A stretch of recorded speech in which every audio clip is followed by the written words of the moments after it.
18 పడిమెట్ల పైకెక్కి గుడికేగు భక్తులకు ఎదురొచ్చే బంగారు స్వామి ఇరుముడులు స్పృశించి శుభమనుచు దీవించి జన బృందముల చేరే జగమేలు స్వామి తన భక్తులొనరిల్చు తప్పులకు తడబడి ఒక పక్క ఒరిగెన ఓంకారమూర్తి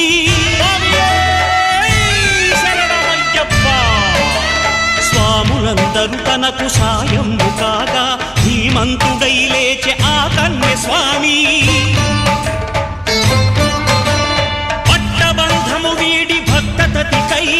పరుగు పరుగున వచ్చే భూమిపైకి నరుడై